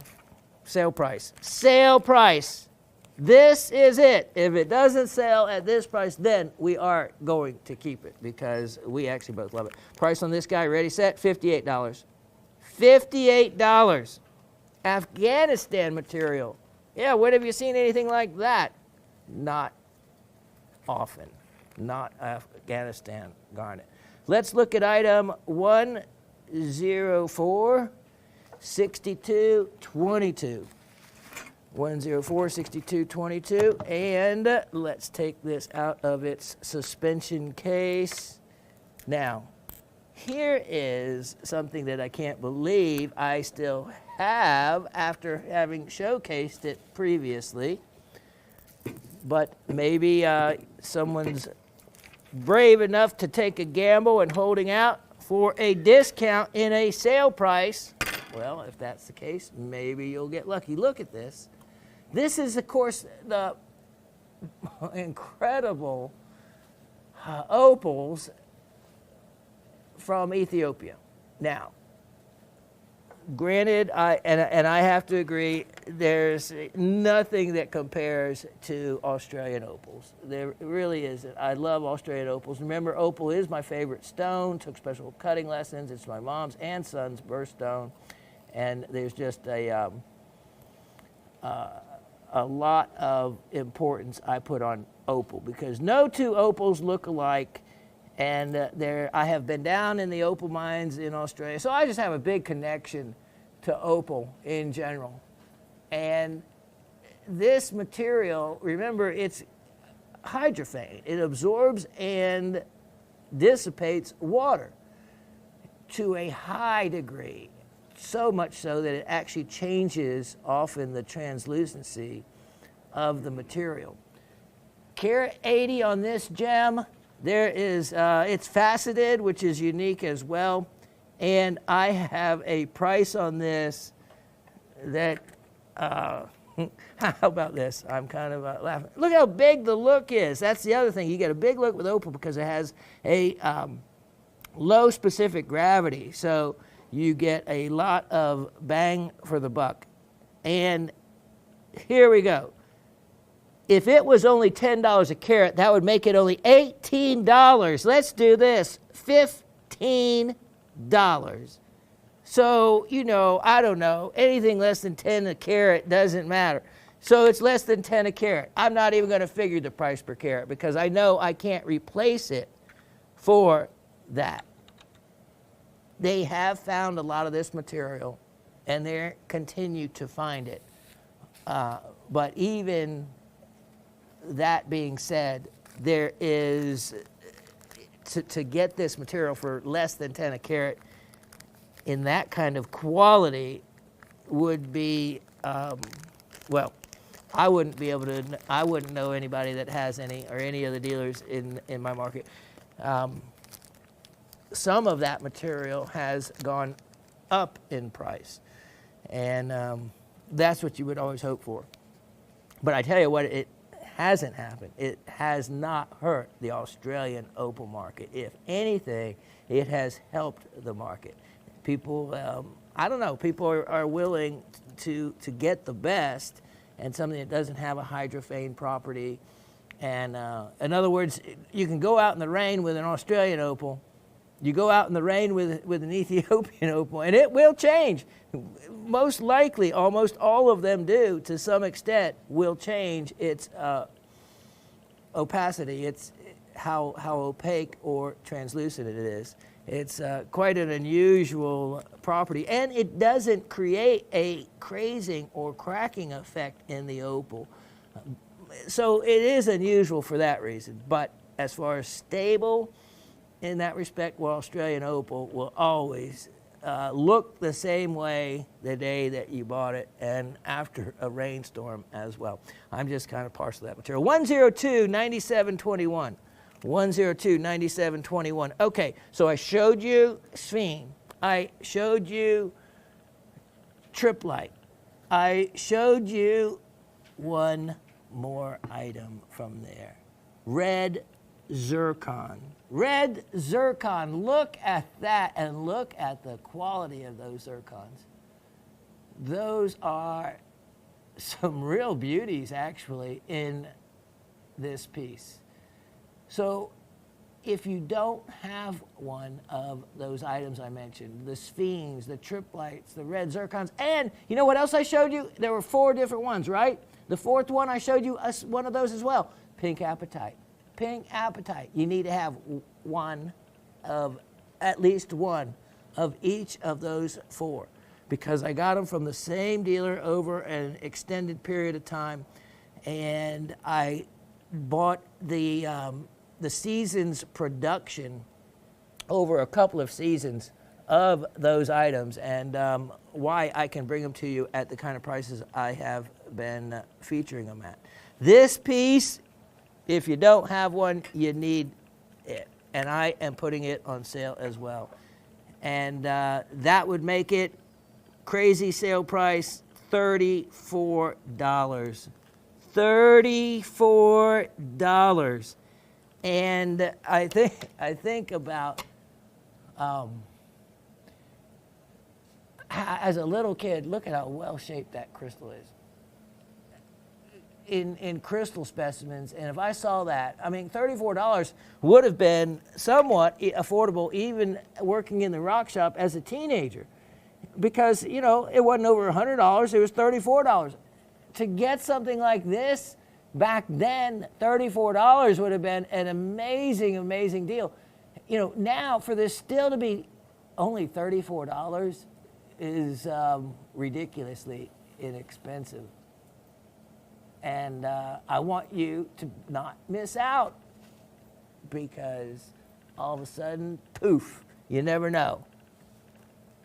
We're here one day and maybe gone the next.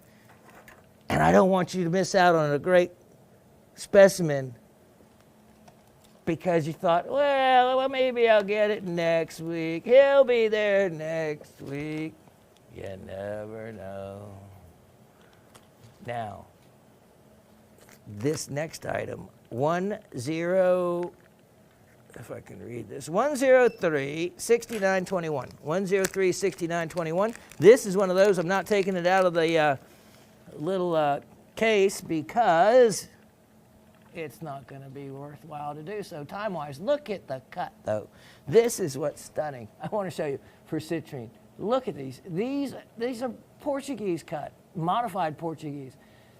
Look at all the facets on those. Those are not just brilliant cut stones. They are really beautiful for citrine.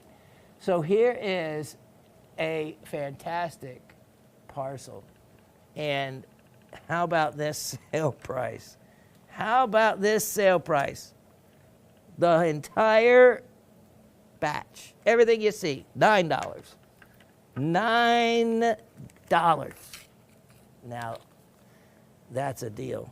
Item 105, 8922. 105, 8922. Let me show you another fantastic deal. And that, look at this. Look at those. This is something you don't see too often. This is true Heliodor. And by true Heliodor, I mean the color that Heliodor is really supposed to be, which is a greenish golden color. And as you can easily see, the greenish color tones, let me see. Oh, they do stand up. Look at that. Look at how pretty those are. Wow. I love it. So these, of course, you can see the clarity. Look at the color. Russian material, believe me, there won't be much more of this material available anyplace. So I definitely can assure you that whatever Heliodor I have is going to be the last of the Heliodor I have. Price on these two pieces, let's put them on sale as well. Let's do this. $18 for both. $18. And facet grade, you could definitely cut emerald cuts out of them, or just create a pendant as a drop crystal pendant. But look at that color. I just think that's a really attractive color. And just something, again, not seen too often.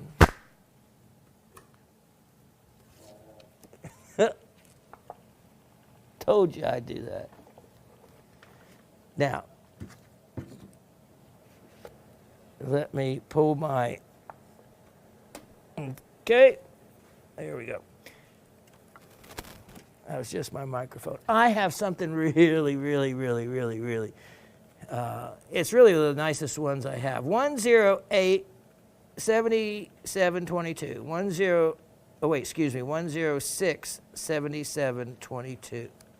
Now, this is another made in the USA. How would you like something to, well, for one thing, Utah. Another wonderful item coming from Utah. What was the earlier item I showed from Utah? I should make that a trivia question. It was the dinosaur bone. But besides that, there's a place called the Gold Hill Mine. It was closed in 1945. Only collector specimens available. There's 110 different minerals were found at the Gold Hill Mine. Conocalcite is one of them, which is a calcium copper arsenate. Greek conus for powder, chalcos for copper, due to the way and the form that it's found in. With this specimen, there's calcite, there's also pyrite, chrysocolla, and if you really get to studying on even just take this one specimen, there is, as we look at this closer, everything from, this is probably cuprite or potentially hematite, but most likely cuprite. See these two different colors of green in the, look at the blue. Look at the blue. That's probably chrysocolla. You have the different colors of green. The lighter color green, a mineral called olivenite, or it's actually oliveite, but pronounced a little bit differently. And you can look that one up. I didn't have room to put all the other information on the tag. Then look at this. This is a garnet matrix, basically. See all this brownish color? Garnets. Garnets for the most part. Isn't that cool? You have calcites. There are so many minerals. Remember, there's 110 minerals that have been found in the mine alone. So in this one specimen, I'll bet there's 10. I'll bet there's 10 different minerals on this alone. Look at this. Look at this. Beautiful white. So imagine everything going on geologically in this particular location. Look at that. Oh, and then see these different colors? Most likely a different mineral.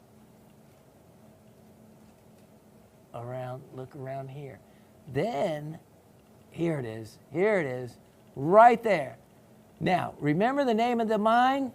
This mine wasn't named Gold Hill because it only had pyrite. Let's go in right here. And this is something I'm not exactly sure. But I can tell you one thing. Gold, real gold, looks exactly like these pieces you see in this particular vein. Pyrite, not so much. It doesn't always look like this. Pyrite often more crystallized looking. Now, if that's actually real gold, oh, I am going to regret this sale. But I only spotted this when I was showing it previously. And true to form, I didn't take it off the market, and I'm still offering it for sale. Chances are maybe it's pyrite, fool's gold. But again, Gold Hill mine, I don't know. That's real interesting. I would probably, if no one gets this, actually flake off some of this and test it to see what it actually is.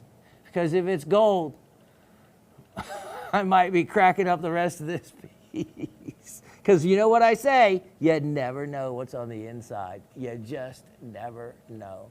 This would be a neat piece to put under a fluorescent light, see what lights up.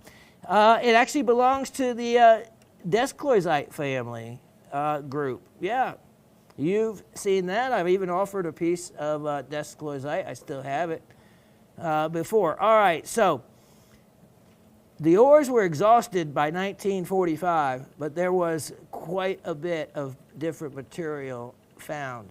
And how they find some of these mines, to look at the original mine location and where it's at is like in the middle of the desert. You just, but it just takes people covering every square foot out there looking, eyes on the ground, as Anthony says, eyes down. That's how these items are found. Price on this piece, I am sale pricing it right now at a large discount and making it only $58. $58. And we'll see we'll see if anyone gets this. Then after that, if I find gold, I'll let you know. I'll keep it. And if I find gold, not only will I keep it, but I'm going to rub it in everyone's nose. No, I wouldn't do anything like that. If it is gold.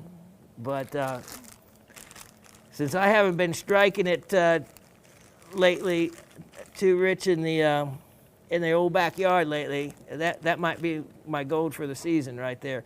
All right, looks like we're coming down to the last item of the show. Let's look at item 1048222. And being that the month of July has pretty much closed out, and we're into August, the month of Peridot, but we're leaving behind the month of ruby. And that's what we have right here. Look at this big ruby crystal. Now, ruby would be a fun item to collect the different localities of ruby. Because, look, you could have chunky gal ruby that I've offering this incredible ruby from Pakistan. Look at how many different locations I've offered ruby from. India, Mozambique, Madagascar, Thailand, and on. So it'd be fun to collect ruby. Now, this has flogopite, which is a type of mica, has pyrite in little spots as well, and pargasite. Let's look at the pargasite. Here's the pargasite. You can see the green pargasite. And look at, there's the pyrite right there. Pyrite, and it's probably the iron bleeding out from the pyrite, giving you the iron staining there. You have additional rubies right there. There's more pyrite right there. Ruby, pargasite.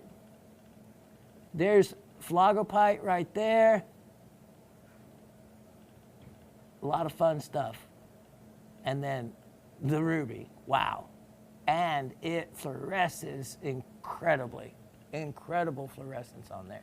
All right, last item of the show. Big discount on this as the last item of the show. Let's make this one, ready? You're gonna love this price. $24. $24 on that. Wow. All right, that's going to wrap it up for today. We'll be right back with the trivia question. Okay, so each week it's going to get better and better, and thank you, all of you, for participating in last week's trivia and sharing your heartfelt feelings and your love for those that you've mentioned, and from all of us to all of you, we love you. We love all of you and appreciate you more than you can ever imagine. When we sit here and the cameras are off and we talk amongst each other, it is truly love. And it because there's so much going on here, it may be just in our little small corner of the world, we get to express that. And for that, we're very grateful to have that corner of the world to be able to do that. So thank you for participating in the love with us. And I hope it continues in all of your lives as well. Now, let's get back to trivia of the gem mineral and sometimes some other off-the-wall questions, which this first one will be, but we have covered it before. So I want to see, don't go back. You can go back and look in any of your notes that you've written or other information that you've taken notes from or down. But no looking it up in an encyclopedia, if you know what one of those are. Or the internet. All right, so my question, this is kind of a three-part trivia. All right. What is the name given for the direction a shell grows in? Okay, yes, we have covered this before. I want to see how well everybody is retaining information that might be a little bit more difficult because it's kind of not mainstream gems, rocks, and minerals, but it is still something of importance. And in the reality of it, the word I'm actually looking for applies to not only shells, but to chemistry also, and many other scientific reasoning and scientific purposes that it is important and that this type of symmetry or asymmetry becomes important. So, what is the name given for the direction a shell grows in? Now, there's a general name that's given to it. Then there's a name given for each direction. For extra credit, do you remember or can you tell me what the name for a shell that I got to try to make sure I don't give away the answer in asking the question.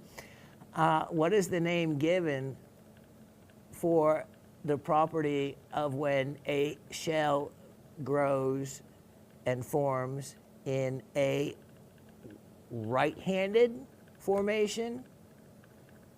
And what is the name given for the name of the direction of a shell that grows and forms in the much more rare formation growing in the left-handed direction? And why this actually matters and is important in the world of gastropods, in the world of shells, is because left versus right-handed growth happens 100 times more frequently. In other words, out of 100 shells, 100 of them are going to grow in the right-handed direction, twist, and one will grow in the left-handed direction. Nature sees to it that that balance is pretty much kept that way because of the mating habits of those of gastropods, of snails, of shells. And if you have grown and formed in the opposite direction, let's say the left-handed direction, you're going to find it very difficult to find another mate 100 to 1 that you're able to be compatible with. So that's what we're looking for, is the name of that they've given to a shell that forms and grows in the right-handed direction, and the name of one that forms in the left-handed direction. And then to test you, I'm going to hold this up, and you're to tell me which one is this shell. Yep, I'm looking at it. You can see it just fine. So once you know, if you know the names, or if you don't know the names and just want to say right or left, you can do that as well. So if you can't answer the question as far as the name given to the right-handed or left-handed direction, then go ahead and tell me if this particular shell is a right-handed or a left-handed grown shell. All right, so I think you have enough information there. Again, to answer at least a couple of the questions in regards to this particular shell. All right. Now, the second question. That was a multi-part question, but you can answer just parts that you know. Second question, maybe the third, however way you want to look at it. What is the name of the property of opals that absorbs and dissipates water? So there is a property given to not just opals, but any other material that absorbs and dissipates water. In the gem and mineral world, what is the name of the property that is given to a gem or mineral that does that, that absorbs and dissipates water, is what kind of opal? We'll do it that way. Okay, there you have it. Good luck to all of you. And yeah, it was it's gonna, yeah, I just can't say enough about how much I appreciate all of you and your participation in the trivia from last week, and the love that obviously you all have for one another, for others that have crossed paths in your life, and I certainly feel it for all of us here at that show, that bring you this show, and we want you to know that it's felt both ways, and we can't thank you enough for being part of all of us.